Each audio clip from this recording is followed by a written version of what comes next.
जय जय सतगुरु मेरे की।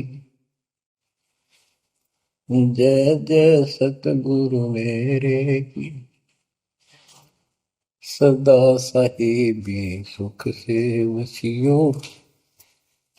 सतलोक के डेरे की। जय जय सतगुरु मेरे की। जय जय सतगुरु मेरे की।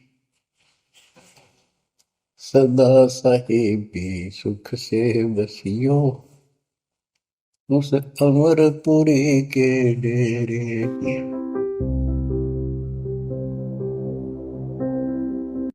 जो अच्छी आत्माएं हैं वो देवताओं की पूजा करते हैं, लेकिन है वो शास्त्र विरुद्ध। अब फिर आते हैं पवित्र गीता जी अध्याय नंबर 7 के श्लोक 15 से आगे चलते हैं। अब ऐसे इस पवित्र सदग्रंथ का एक तत्व, एक सार निकलेगा, और इस सार के बाद हम अपनी भक्ति को सुचारू कर पाएंगे। अब इसमें क्या कहा कि अर्जुन, मेरी पूजा भी यानी ब्रह्म साधना भी 4 प्रकार के करते हैं। अन्य देवताओं की पूजा, तीनों गुणों की पूजा, ये तो व्यर्थ है ही है, ये तो क्लियर कंसेप्ट हो गया, ये तो करनी नहीं।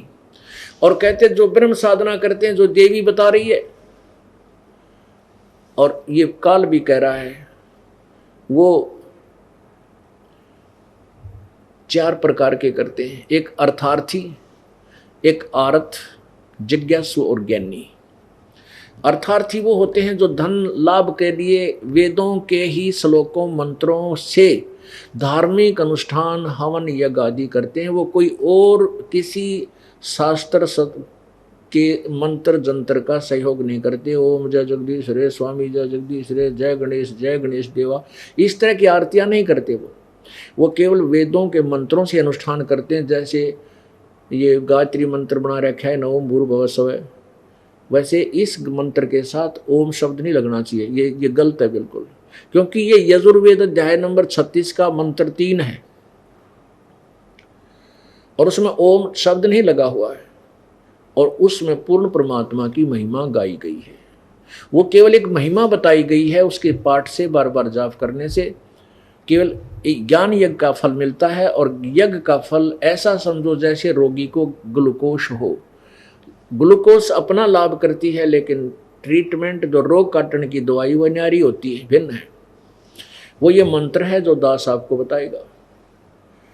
तो यहां प्रसंग चल रहा है कि ये क्या बताया है कि अर्थार्थी जो धन लाभ के लिए वेदों के मंत्रों से ही अपने धार्मिक अनुष्ठान करते हैं। आरत संकट निवारण करने के लिए भी वेदों के मंत्रों से ही वो अपना जंतर मंत्र यानी कोई अनुष्ठान करते हैं।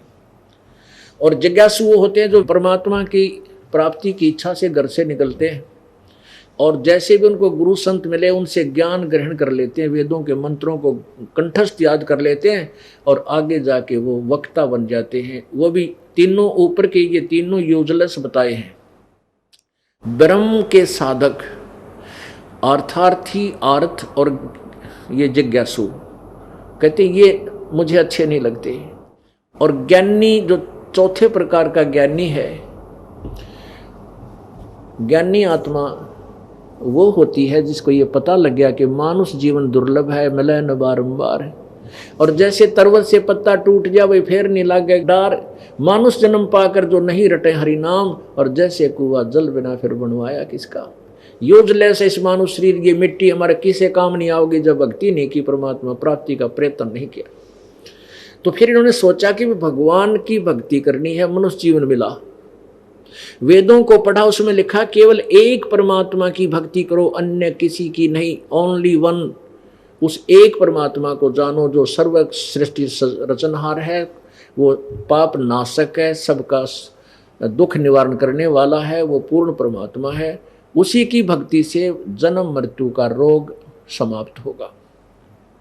अब उन ज्ञानी आत्माओं ने ब्रह्मा विष्णु महेश और अन्य देवताओं की पूजा की चाह नहीं रही। उन्होंने वेदों को पढ़ा, जैसा भी जिससे सुना, जैसे दुर्गा कह रही है, गुणगान तो कर रही है परम अक्षर ब्रह्म के, और उसको कभी अक्षर ब्रह्म बोल रही है और फिर कहती है ब्रह्म की साधना कर, उस परम अक्षर ब्रह्म का मंत्र बता रही है। ओम जाप, ओम मंत्र, ओम एक अक्षर, और कहती है वो ब्रह्मलोक में रहता है। हाय हाय, आप पुण्यात्माओं, यहां बिगड़ रही है सारी बात। भक्तों की कमी रही नहीं, जिन्होंने कई कई हजारों वर्षों तक अपना शरीर भी झोंक दिया भगवान के लिए, तपस्याएं की, कांटे हो गए सूख कर, दीमक चढ़ गई शरीर के ऊपर, बम्बई बन गए, लेकिन परमात्मा नहीं मिला। क्यों नहीं मिला? क्योंकि उनको तत्वदर्शी संत नहीं मिला। जो गीता जी अध्याय नंबर 4 के श्लोक नंबर 34 में कहा कि अर्जुन, जो चौथे अध्याय के 32वें श्लोक में जिस परमेश्वर की अमर वाणी यानी तत्व ज्ञान के विषय में कहा है, जिसमें विस्तार से सब अनुष्ठान के यज्ञों के विषय में जानकारी है, वो किसी तत्वदर्शी संत के पास जाकर समझ उन तत्वदर्शी संतों को दंडवत प्रणाम कर,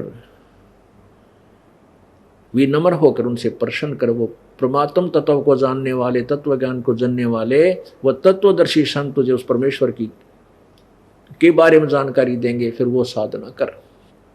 यही प्रमाण यजुर्वेद अध्याय नंबर 40 के श्लोक नंबर 10 से लेकर 13 में स्पष्ट किया है कि कोई परमात्मा को जन्म लेने वाला, कोई ना जन्म लेने वाला, कोई साकार, कोई निराकार बताता है। इसका यथार्थ ज्ञान तो तत्वदर्शी संत ही बताते हैं, उनसे सुनो। इससे सिद्ध है कि पवित्र चारों वेदों और पवित्र श्रीमद् भगवद गीता का ज्ञान इनकम्प्लीट है, गलत नहीं है, अधूरा है, ब्रह्म तक की साधना का ज्ञान है।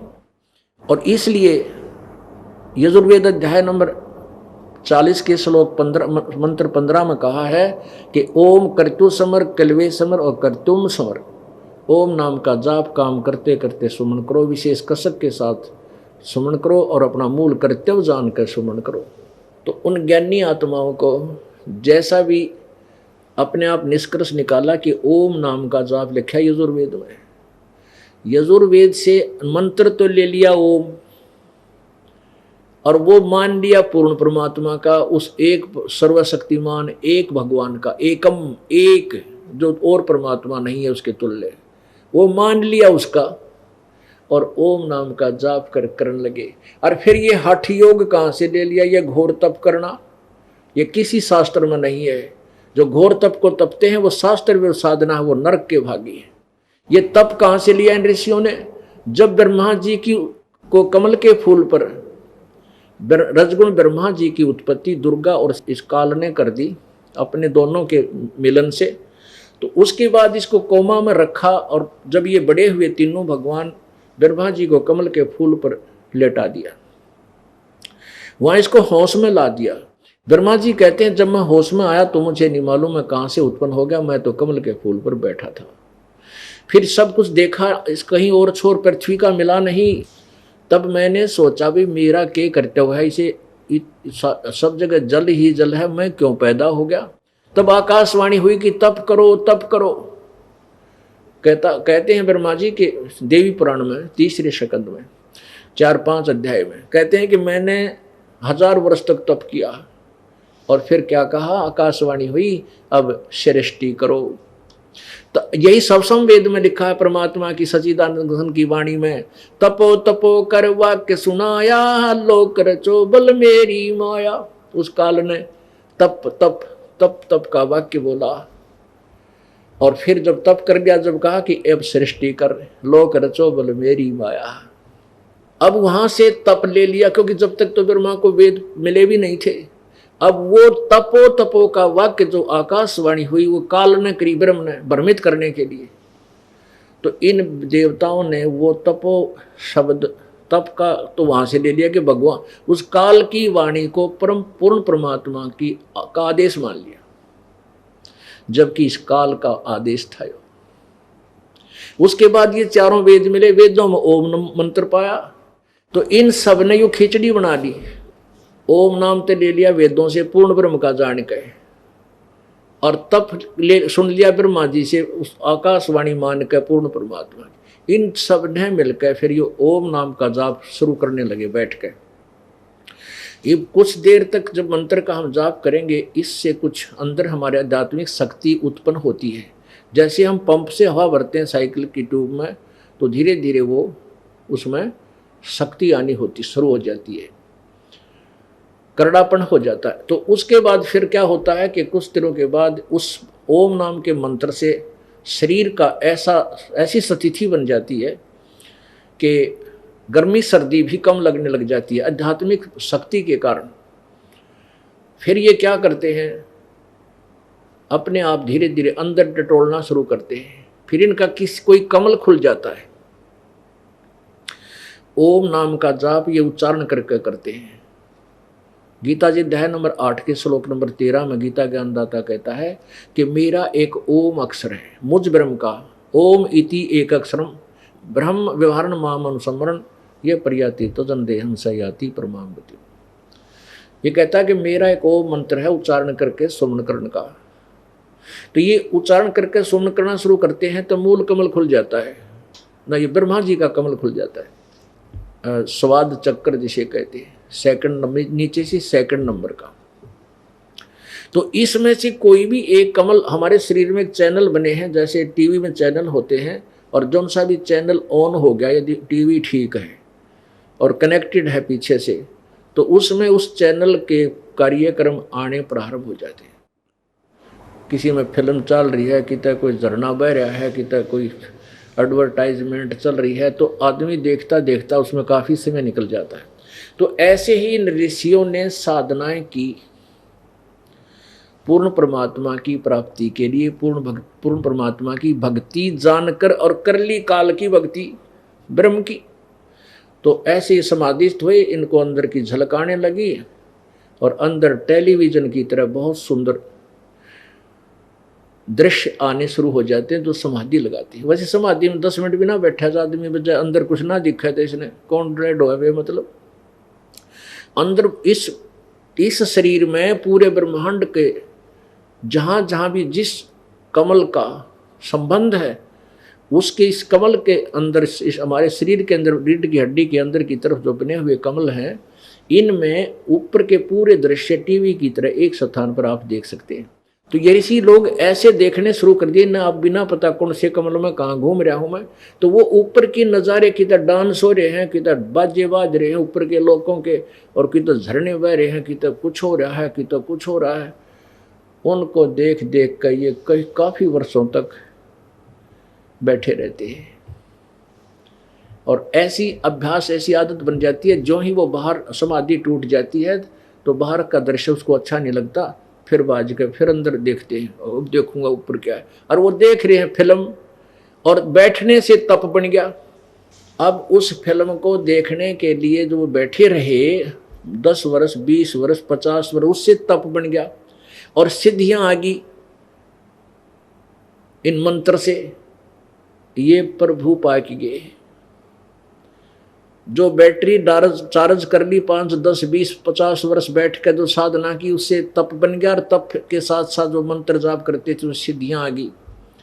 और फिर भगवान तो मिला नहीं, क्योंकि इस काल भगवान ने प्रतिज्ञा की है कि मैं कभी भी अपने वास्तविक रूप में किसी के सामने नहीं आऊँगा। अब जब जैसे भी कोई साधक साधना कर रहा है, किसी को तो ब्रह्मा रूप में भी दर्शन दे देता है समाधि में, किसी को विष्णु रूप में, किसी को शिव रूप में। तो वो साधक जिसने शिव रूप में साथ दर्शन दिए हैं काल ने, ब्रह्म ने, उस ओम नाम के जापते हैं, तो वो मान लेता है कि शिव जी जो है ना, ये तमोगुण शिव, ये ही पूर्ण परमात्मा है। और जिसको इसने दिए विष्णु रूप में दर्शन, तो वो मान लेते हैं ये विष्णु जी ही परमात्मा है, ये छुपा रहे हैं अपने आप को। अब तक यो ऐसे या रोल गदोल हो रही थी इस ज्ञान की, अब ये कति क्लियर हो जाएगा आपके समक्ष। अब परमेश्वर कबीर देव की वाणी, 9 मन सूत उलझिया और ऋषि रहे झकमार, और सतगुरु ऐसा सुलझा दे भाई उलझे ना दूजी बार। सतगुरु तत्वदर्शी संत, वो कबीर परमात्मा आए थे, वो सुलझा कर धरके गए थे उस सूत को, लेकिन हम बालक हैं, हमने फिर उलझा लिया। अब परमात्मा ने उसको सुलझाने की विधि लिख रखी थी, इस दास को फिर वो टेक्निक दे दी, जिससे ये 9 मन सूत, अर्थात इतना जबरदस्त अज्ञान बना रखा था इस काल के दूतों ने, नकली ऋषि महर्षि इन गुरुओं ने। अब वो 1 मिनट में इस असुलझ गया। इस कलयुग में तो उलझ जाए कोई ना ये भी ज्ञान, जब तक ये भक्ति चाहोगे संसार दुनिया। आगे भक्तिहीन हो जाएंगे, वो कुआं में पड़ो, वो बात अलग है। अब देखिएगा, पढ़िएगा गीता जी अध्याय नंबर 7 के आगे के 16, 17, 18 और 19, 20, 21, 22, 23 आपने पढ़ लिया। अब बीच में ऐसे चैप्टर अलग अलग हैं, इसमें अलग अलग सतिथि का ज्ञान है। अब देखिएगा,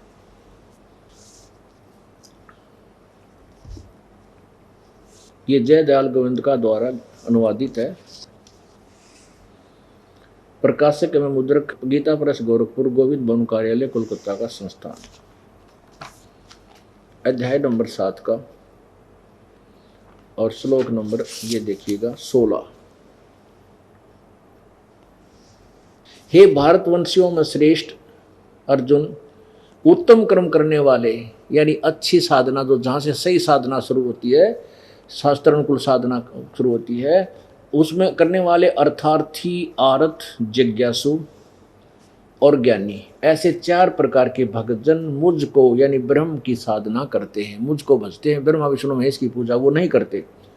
17 में कहा है कि उनमें नित्य मुझ में एक ही भाव से सतित अनन्य प्रेम भक्ति वाला ज्ञानी भक्त मुझे बहुत पसंद है, अति उत्तम है। इन 4 में यो श्रेष्ठ है, क्योंकि मुझको तत्व से जानने वाला ज्ञानी को मैं अत्यंत प्रिय हूं और वह ज्ञानी मुझे अत्यंत प्रिय है। आगे क्लियर बात कहता है कि जो मेरे से नीचे के जो देवताओं की पूजा करते हैं वो मूर्ख हैं, राक्षस स्वभाव को धारण किए मनुष्यों में नीच दुष्कर्म करने वाले। और जो सुकृत अच्छे कर्म या शास्त्रानुकूल साधना कहाँ से प्रारंभ होती है? मुझसे प्रारंभ होती है। जो मुझे इष्ट मानकर पूजते हैं, तो उसमें 4 प्रकार के हैं, वो 3 प्रकार के रिजेक्ट कर दिए, अर्थार्थी, आरत और जिज्ञासु। कहते ज्ञानी मुझे पसंद है, ज्ञानी को मैं पसंद, मैं उत्तम, मेरे लिए उत्तम है, मुझे अच्छा लगता है, प्रिय है। अब उन ज्ञानियों को भी बताते हैं कि वो भी उस पूर्ण परमात्मा का यथार्थ ज्ञान ना होने से, तत्वदर्शी संत ना मिलने से, मेरे वाली अनुत्तम घटिया सतिथि में ही आश्रित रहे। देखो गीता जी अध्याय नंबर 7 का अब श्लोक नंबर 17 आपने पढ़ लिया, 18 पढ़ो। अब उद्दारा माने उदार है, नेक है। कौन? सर्वे एव एते ज्ञानी तु आत्मा एव मे मतम, मेरे मत में, मेरे विचार से ये ज्ञानी आत्मा, जिनके विषय में 17वें श्लोक में कहा ज्ञानी को मैं अत्यंत प्रिय हूं और ज्ञानी मुझको प्रिय है, ये है तो अच्छी उदार आत्मा है, ये अच्छी आत्मा है। परंतु आस्थित है सही युक्त आत्मा, माम एवं अनुतमाम गतिम। ओहो, वो उद्धार तो है, बेचारी भगवान प्राप्ति के लिए प्रयत्न कर रही है, सिर धड़की बाजी ला रखी है, लेकिन वो परमात्मा की भक्ति में लीन जो अच्छी आत्मा है, वो मेरे वाली अनुतमा माने घटिया अश्रेष्ठ गतिम, मेरे से प्राप्त होने वाली अनुत्तम गति लाभ को में ही आस्थित है। अनुत्तम, इन्होंने अनुत्तम का अर्थ अति उत्तम कर रखा है। अरे तेरा गजब भैया, अनुत्तमाम अति उत्तम। यहां देखिए ये सभी उद्धार हैं। एते सर्वे एव, ये सभी उदार हैं। कौन? ज्ञानी। तू परंतु ज्ञानी तो मेरा स्वरूप ही है। तेरा कैसे घुमा दिया। यह मेरा मत है, मेरा मत है, क्योंकि वह मद तत् मन बुद्धि वाला भक्त अति उत्तम, अनुत्तमा माने ये युक्त आत्मा माने जो भगवान में लगा हुआ भक्त है, ये अनुत्तमा माने अति उत्तम कर दिया। अनुत्तम माने घटिया हुआ, घटिया अनुत्तम, और गति स्वरूप मुझ में ही अच्छी प्रकार स्थित है। तेरा गजब। अब इसी की 24 में और लिखा है इसी का अनुत्तम का अर्थ देखिए। ये 24 में ये कहता है कि बुद्धिहीन पुरुष मेरी अनुत्तम माने अनुत्तम, यहां तक अनुत्तम लिख दिया और यहां अति उत्तम कर दिया। अनुत्तमा माने अति उत्तम। अब ये दास बताएगा आपको इसका रहस्य, क्यों अनुत्तम क्यों लिखा। अब यहाँ क्या बताते हैं, ये उलझाने वाले कहाँ फंसाते हैं इसे, अपने ज्ञान अड़ंगे को कहाँ उलझाएंगे जो आपको भ्रमित करते हैं। कहते हैं समास के अंदर अनुत्तम का अर्थ होता है जिससे अच्छा कोई और ना हो। अरे तेरा गजब हो। अब जैसे उत्तीर्ण क्या होता है, उत्तीर्ण सफल पास, और अनुत्तीर्ण असफल फेल। यदि अनुत्तीर्ण को ये मान के चल ले बालक जो फेल हो गया है, कहता फिरे कि मैं तो सबसे पास हूं, मेरे बराबर कोई पास नहीं, अनुत्तीर्ण। अब कहता रहे उसके कहने से कि वो पास हो जाएगा, वो तो अनुत्तीर्ण शब्द से जकड़ा जा चुका है। ऐसे ही अनुत्तम। और मान लीजिए हम ये सोच कर चलें कि यहाँ, क्योंकि यदि हम उनकी बात को ऊपर रखें कि अनुत्तम का अर्थ यहाँ ये माने कि जिससे उत्तम कोई और गति ना हो, तो फिर 18वें अध्याय के 62वें श्लोक में और 15वें अध्याय के चौथे श्लोक में किसी और बहुत सी जगह है जहाँ पर गीता ज्ञानदाता अपने से अन्य किसी परमात्मा की साधना करने को कहता है। 18 गीता जी अध्याय नंबर 18 के श्लोक 62 में कहा कि अर्जुन तू सर्वभाव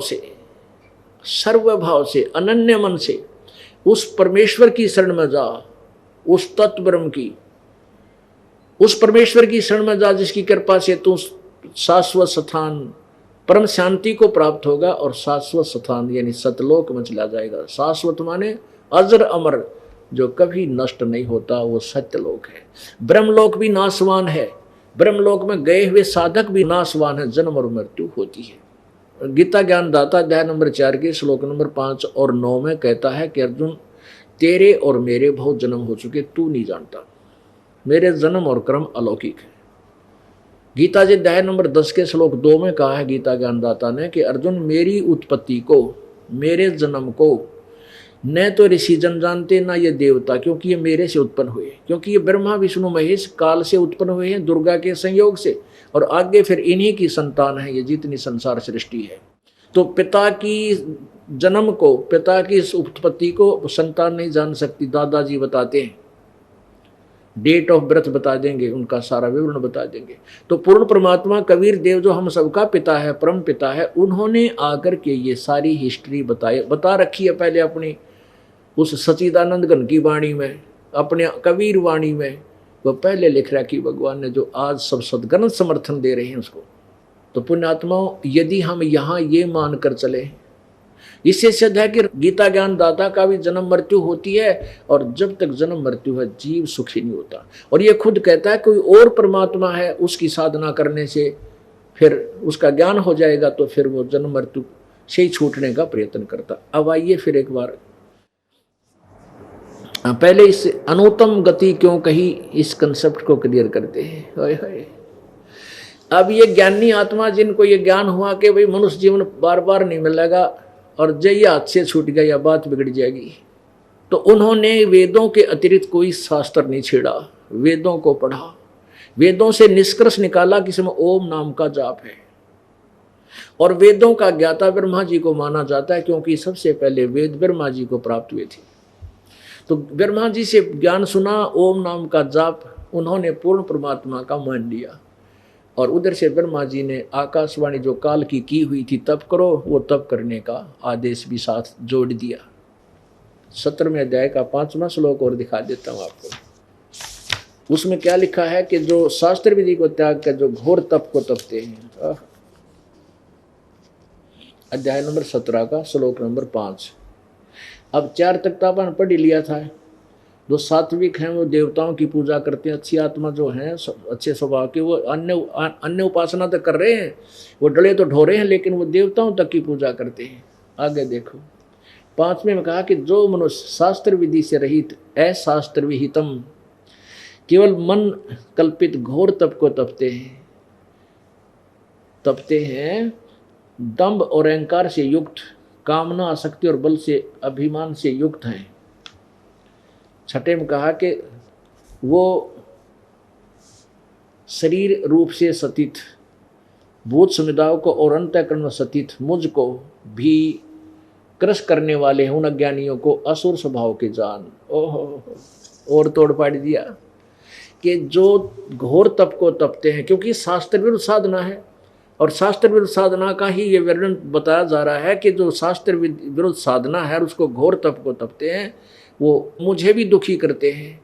और इस सब परमात्माओं सारे प्राणियों का जो मालिक है वो भी हमारे शरीर में जीव आत्मा के साथ उनकी शक्ति अभेद रूप में, क्योंकि आत्मा उस परमात्मा की है। या आत्मा जैसे जो बच्चा गौ की नज़र में यूँ साईं को संत, जैसे गाय ने अपना बच्चे अपने गाय को अपने बच्चे की नज़र रहती है, चारा भी चर रही है और ध्यान अपने बच्चे पर है। यदि उसको कोई खतरा है, कोई कुत्ता वगैरह उसके निकट आ जाता है उसके बच्चे के, तो फूं फूं करती है और चारा भी चर रही होती है। तो ऐसे हम परमपिता कबीर जी के बच्चे हैं।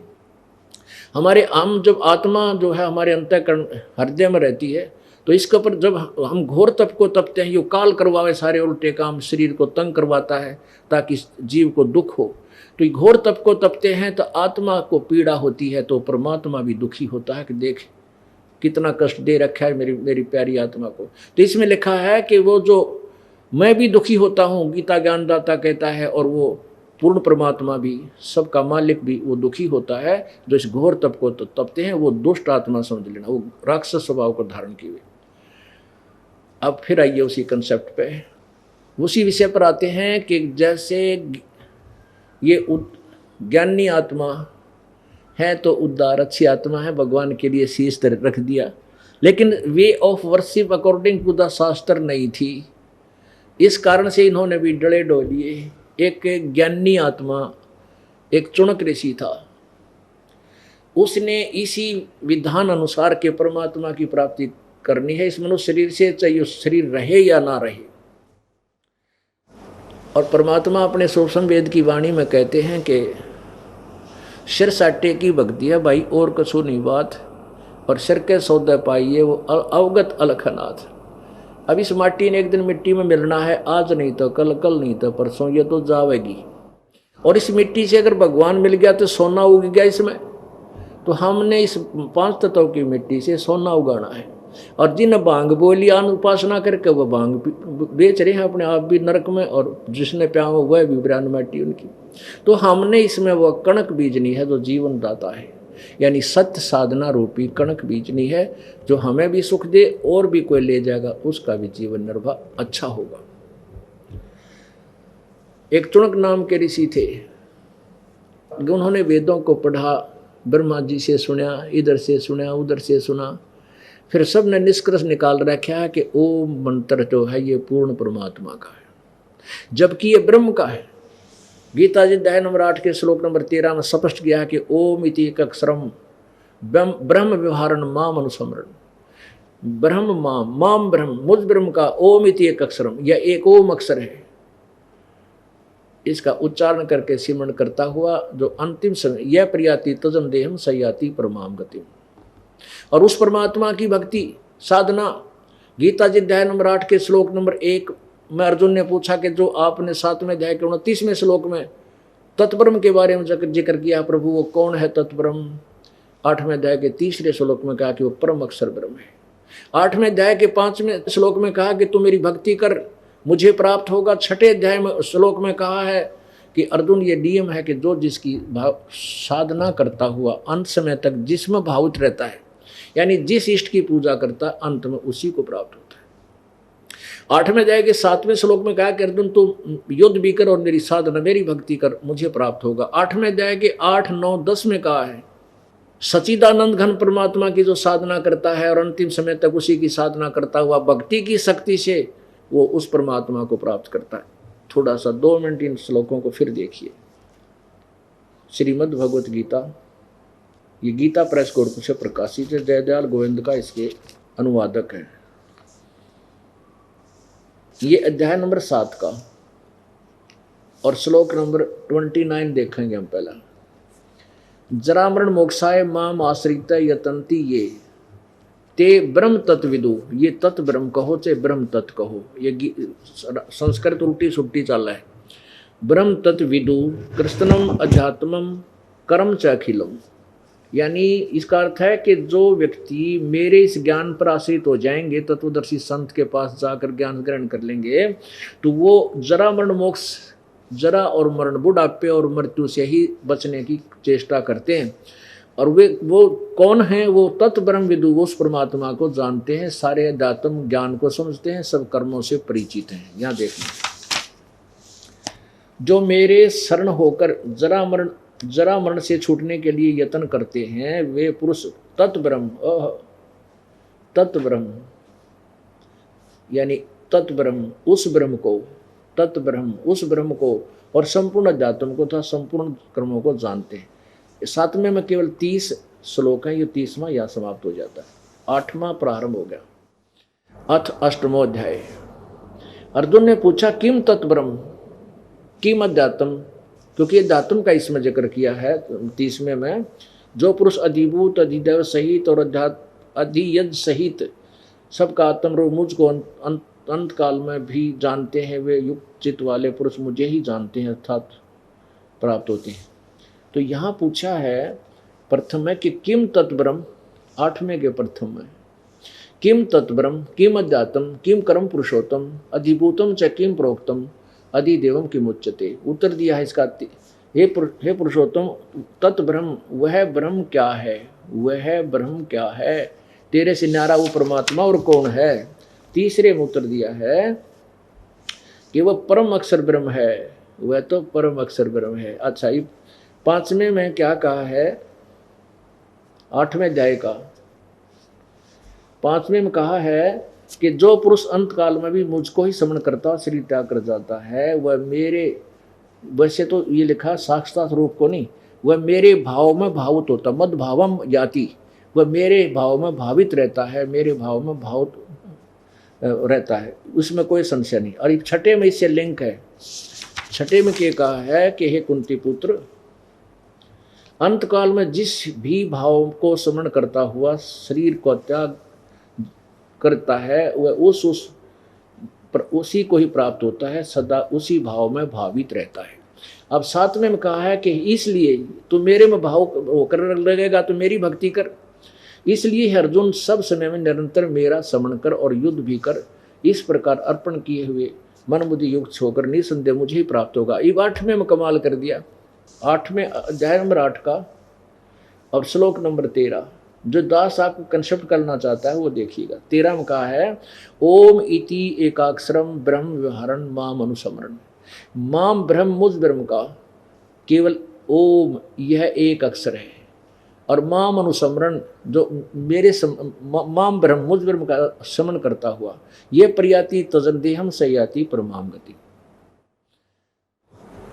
इसका यहाँ से शुरू होता है, ये इकट्ठा कर रखा है इन्होंने 12 और 13। 13 यहाँ से शुरू है। जो पुरुष ओम, इस एक अक्षर रूप ब्रह्म को उच्चारण करता हुआ, व्याहरण उच्चारण करता हुआ, मुझ निर्गुण ब्रह्म का चिंतन करता शरीर त्याग कर जाता, वह परम गति को प्राप्त होता है। अब यहाँ तो इसने बता दिया कि मेरा सिमरण कर मुझे प्राप्त होगा, और मेरा मंत्र ओम, एक अक्षर ओम है। ये इन्होंने अनुवाद गलत किया है, एक अक्षर रूप ब्रह्म नहीं है। इसका ये एक अक्षर का अर्थ है जो ओम है, इसी को एक अक्षर बोलते हैं। और उस परमात्मा के, अब 8वें अध्याय के 8वें में आते हैं, 8वें अध्याय के 8, 9, 10 को अब फिर समझते हैं। 7वें तक तो गीता ज्ञानदाता कहता है कि मेरी भक्ति कर, मेरा एक ओम मंत्र है, और उस अन्य कोई परमात्मा है, ये देखिएगा। अब 8वें अध्याय का ये 7वें तक तो इसने कह दिया कि मेरी भक्ति कर, इसलिए सब समय में मेरा स्मरण कर, मुझसे और युद्ध भी कर, इस प्रकार निसंदेह मुझे ही प्राप्त होगा। 8वें में कहा है हे पार्थ, यह नियम है कि परमेश्वर के अध्ययन अभ्यास, यानी कोई और परमात्मा है। हे पार्थ, यह नियम है कि परमेश्वर के ध्यान के अभ्यास रूप योग से युक्त दूसरी ओर न जाने वाले चित्त से निरंतर चिंतन करता हुआ परम प्रकाश, परम दिव्य पुरुष परमेश्वर, परम दिव्य पुरुष परमेश्वर ये प्रकाश रूप तो ये अपने क्योंकि न जितना ज्ञान हुआ थूरी गे लड़ा रखी है। परम दिव्य पुरुष, परमम दिव्यम पुरुषम, परम दिव्य पुरुष अर्थात परमेश्वर को प्राप्त होता है। कोई इससे अलग भगवान है। 9 में कहा है, ये कवियम लिखा, कवियम जो पुरुष, इन्होंने हम इन्हीं की थ्योरी पढ़ते हैं पहले। सर्वज्ञ अनादि सबके नियंता, यानी सबका नियंत्रक, सबका मालिक है वो गीता ज्ञान दाता से कोई और है। और सूक्ष्म से अति सूक्ष्म, सबका धारण पोषण करने वाला है। अत्यंत अचिंत स्वरूप, सूर्य के सदृश नित्य चेतन प्रकाश रूप, अविद्या से अति परे सचिदानंद घन परमेश्वर का स्मरण करता है। सचिदानंद घन यानी गीता ज्ञान दाता से और है। अब 10वें में, 8वें के 10वें श्लोक में, वह भक्ति युक्त पुरुष अंत काल में योग बल से, योग बल माने भक्ति की शक्ति से, बरकुटी के माध्यम से प्राणों को अच्छी प्रकार स्थापित करके फिर निश्चल मन से समन करता हुआ दिव्य परम पुरुष परमात्मा को प्राप्त होता है। अब वो सचिदानंद घन परमात्मा को प्राप्त होता है जो उसकी साधना करता है। उसकी साधना क्या है?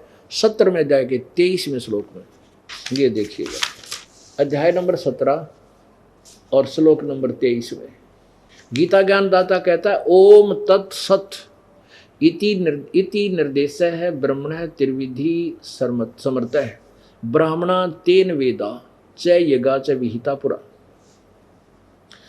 ओम तत्सत, यह ऐसा यह 3 प्रकार का सचिदानंद घन ब्रह्म का नाम कहा है। अब गीता ज्ञान दाता ने अपना मंत्र तो बता ही रखा है कि मेरा तो ये ओम एक ब्रह्म है, मेरा एक ओम अक्षर है, मुझ ब्रह्म का उच्चारण करके जाप करने का, और उससे मेरी प्राप्ति होती है। नथिंग एल्स, ओम के अतिरिक्त कोई मंत्र ग्रंथ गीता जी में या वेदों में जाप करने का नहीं है, कोई नहीं है।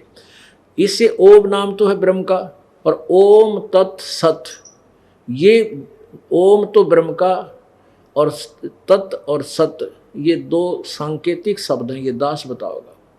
ओम और तत् शब्द मिलकर ये सतनाम बन जाता 2 अक्षर का, और तीसरा जो सत्य है वो, और तीसरा बाद में दिया जाता वो सार नाम है। इन तीनों मंत्रों से ओम तत्सत से ओम तत्सत नाम जो है पूर्ण परमात्मा का है। अब कहते हैं उसकी भक्ति करता है तो उसके पास जाता है, उस भक्ति की शक्ति से, उस मंत्र के जाप की कमाई से, और मेरा जो ओम नाम का जाप करता है मेरे वाली गति को प्राप्त होता है। अब इस काल वाली गति, ब्रह्म वाली गति पर विवेचन करते हैं।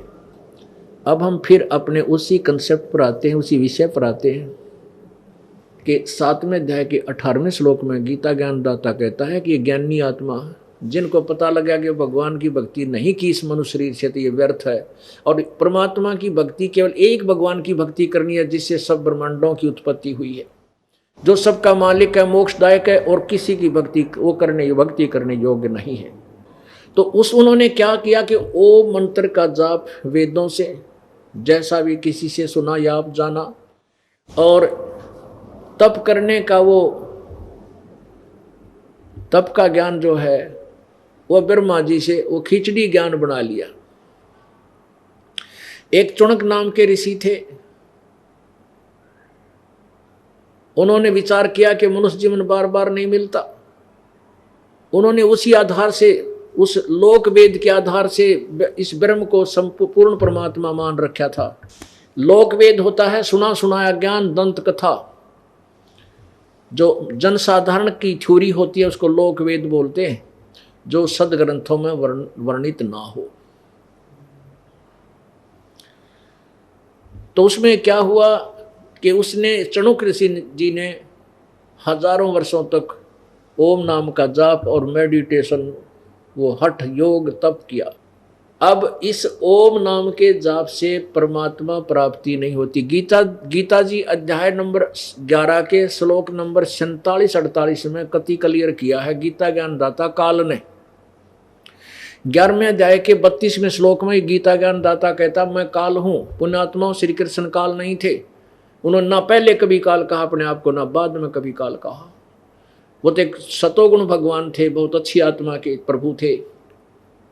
श्री कृष्ण जी के शरीर में प्रवेश करके श्री कृष्ण जी के शरीर में प्रवेश करके भूत की तरह, प्रेत की तरह यू काल बोल रहा था गीता के ज्ञान को। इसने कहा 11वें अध्याय के 47-48 श्लोक में कि अर्जुन, ये मेरा वास्तविक रूप है, मैं काल हूं, और मेरे इस ज्ञान के मेरे इस रूप के दर्शन अर्थात मेरी प्राप्ति ना तो किसी को पहले हुई ना आगे हो सकती, ये मैंने तेरे पर कृपा करके दिखाई है। ये ना किसी वेदों वर्णित विधि से, ना किसी यज्ञ से, ना जप से, ना तप से किसी प्रकार भी नहीं हो सकती। इति सिद्धम की वेदों में वर्णित विधि से प्रभु प्राप्ति नहीं है। अब इन ज्ञानी पुरुषों ने, विद्वान पुरुषों ने, परमात्मा की चाहने वाली अच्छी आत्माओं ने, उद्धार आत्माओं ने परमात्मा पाने के लिए ये डले डोए ओम नाम का जाप और ये तप किया। अब गीता जी अध्याय नंबर 17 के श्लोक नंबर 5 और 6 में स्पष्ट किया है कि शास्त्र विधि को त्याग कर जो साधना तो कर ही रहे हैं, यहाँ उपासनाएं जो करते हैं, लेकिन वो ज्ञानी भी जो है वो घोर तप को तपते हैं। और शरीर के अंदर जो मैं यानी पूर्ण परमात्मा और ये काल, क्योंकि इन कमलों में ये भी रहता है, सहस्रार कमल में, ये घोर तप को तपते हैं, ये मुझे भी दुखी करते हैं। और अंतःकरण में विराजमान वो पूर्ण परमात्मा जो जीवात्मा का के ऊपर जिसकी दृष्टि है, उसको देख कर कहते हैं संत सताए मैं दुखी, मेरा आपा भी दुख होए। उसको भी दुखी करते हैं। वो राक्षस स्वभाव को जान, राक्षस स्वभाव के, असुर स्वभाव के जान। अब इनको भी असुर स्वभाव में गिन दिया जो ब्रह्म तक की साधना करते हैं, ब्रह्म तक की मीन जो हठ योग करते हैं। अब चुनक ऋषि थे, उन्होंने वेदों से तो ले लिया ओम मंत्र और हठ योग ले लिया ब्रह्मा जी की सुनी सुनाई आकाशवाणी इस काल की, वो तप किया और साथ में किया योग ओम तप, तो परमात्मा तो मिला नहीं। कुछ दिनों के बाद क्या होता है, ऐसे साधक के वचन में शक्ति आ जाती है और किसी को कह देता है तेरी टांग टूटेगी, वह टांग टूट जाती है। किसी को कहता है तेरा बच्चा मरेगा, क्योंकि उसको कुछ उसके अंदर से जितनी रेंज होती है उतनी दिव्य दृष्टि खुल जाती है। उसमें भविष्य में होने वाले कुछ उसके कर्म वो बता सकता है, क्योंकि ये पहले ऑलरेडी फिल्म बनी हुई हमारे अंदर डिपॉजिट है, जो तेरे साथ जो बीते जीव के साथ। तो लोग अन्य प्राणी उनको समझ लेते हैं, यो महात्मा के तो चाड़ा पड़ा है, तो भगवान ने पड़ा है, देखो भविष्य की बता दी।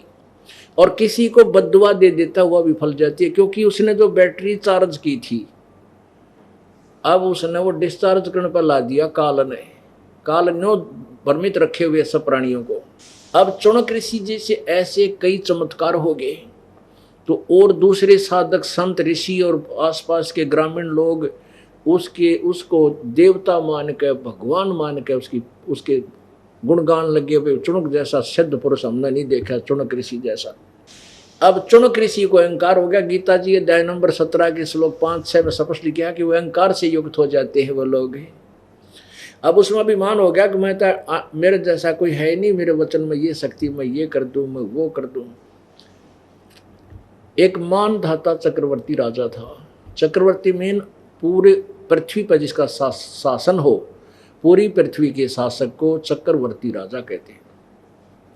और वो चक्रवर्ती राजा क्या करता है, कुछ समय के उपरांत 1 वर्ष में, 2 वर्ष में, 4 वर्ष में एक अपना घोड़ा छोड़ देता है, जिस पे वो स्वयं सवारी करता, जो राजा का घोड़ा होता स्पेशल। और उसके गले में एक पोस्टर चिपका दिया जाता है, पट्टी बांध के फट्टी लटका दी जाती है। उस पे लिखा होता है कि जिस नरेश ने, जिस छोटे राजा ने चक्रवर्ती राजा की अधीनता स्वीकार नहीं है, वो इस घोड़े को बांध ले और युद्ध के लिए तैयार हो जाए। और राजा के पास उसमें लिख दी जाती है 72 अक्षौणी सेना है, ऐसा लिखा हुआ। वो घोड़ा पूरी पृथ्वी पर घूम कर वापस आ गया, किसी की नहीं पकड़ा किसी ने, सबने चक्रवर्ती राजा मानदाता की पराधीनता स्वीकार कर ली।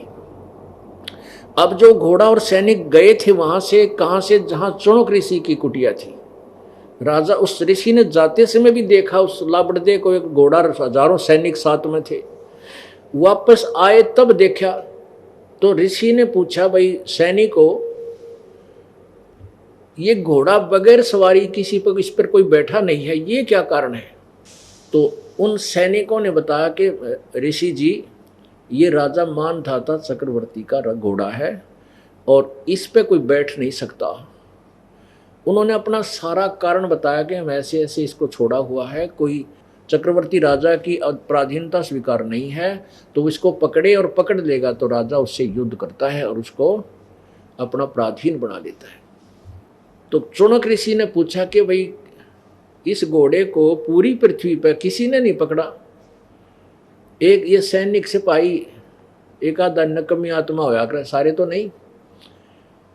वो अहंकारवश बोला कि किसकी मां ने दूध पाया जो हमारे राजा के घोड़े ने पकड़ दे, जाड़ फोड़ दिया, दांत निकाल दे उसके। अब उधर से चुनक ऋषि भी अंडी पा क्या बैठा था भाई, कहने लगा अच्छा। अब चुनक ऋषि ने सोचा कि इस राजा और सैनिकों को अभिमान है, ला इनकी मरोड़ काट दूं। इस उद्देश्य से क्या इनकी जो ना ठीक सीधा कर दूं इस राजा को। चुनक ऋषि बोला भाई इस घोड़े को मैं पकड़ लूं और तुम्हारे राजा का युद्ध ओट लूं तो क्या हो। वो सैनिक बोले फिर क्या हो, फिर तेरा जूत मारा पकड़ कर देख। वो बोला भाई मैंने इस राजा का घोड़ा पकड़ लिया और युद्ध ओट लिया, युद्ध स्वीकार कर लिया तुम्हारे राजा का। एक सैनिक बोला रे कंगाल, तेरा दाने तो खाना नहीं और युद्ध करेगा मानधाता चक्रवर्ती राजा के साथ। पढ़ ले इस पर क्या लिखा है, 72 सोनी सेना है हमारे राजा की। अब ऋषि बोला भाई यो काम भी मेरा है तुम्हारा नहीं, मैंने युद्ध ओट लिया और घोड़ा बांध दिया। वो तो बहाना ढूंढ रहे थे, उन्होंने घोड़ा बांध दिया ऋषि की उसी कुटिया के पेड़ का जिस पर चौफड़ी डाल रहा था, और जाकर राजा को कह दिया कि राजन आपका घोड़ा एक चुनक नाम के कंगाल ऋषि ने पकड़ दिया। राजन कल न कोई और पकड़ेगा, कल न किसी का और मुंह ऊपर न होगा, ये तो बात बिगड़ेगी। राजा बोला भाई ठीक है, उसने संवार दो, अब जाओ उसने गढ़ दो, फिर ले जाओ सेना। अब वो क्या किया कि उस राजा ने 72 अक्षौणी सेना की 72 करोड़ सेना की 4 टुकड़ी बना दी, 18 करोड़ की।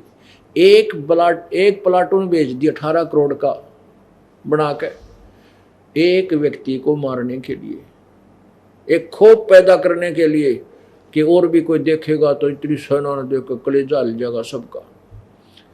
उधर से उस चुनक ऋषि ने जो काल उपासक था, ब्रह्म साधक था, उसने जो इतने हजारों वर्ष डले ढोए वह साधना की काल की, उससे 4 एटम बम बना लिए, 4 पूतली बना दी। संत भाषा में उसे पूतली बोलते हैं। 4 परमाणु बम बना दिए और एक टुकड़ी 18 करोड़ की संत को मारने आई ऋषि को तो एक पुतली छोड़ दी। उसमें से करोड़ों पुतली होगी, उसके टुकड़े सबको कत्लेआम कर दिया, यानी ऐसे छर्रे छूट गए। 18 करोड़ सेना मर गई। अब राजा ने दूसरी 18 करोड़ भेजी तो ऋषि ने दूसरी पुतली से उसका नाश कर दिया। कहने का भाव ये है कि 4 पुतलियों ने 72 करोड़ सेना का नाश कर डाला। ओए होए ए परमात्मा।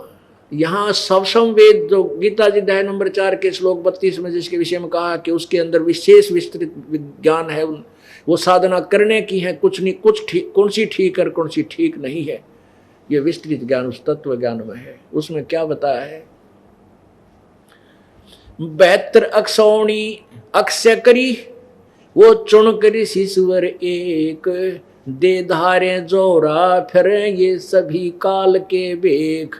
ओहो के 72 अक्षौणी सेना अक्षय करी, ओहो 72 अक्षौणी सेना का नाश कर दिया। चुनक ऋषिश्वर एक, ऋषिश्वर ऋषियों में श्रेष्ठ से भी श्रेष्ठ ऋषि के ये काम है जो काल उपासक है। अरे तेरा गजब हुई।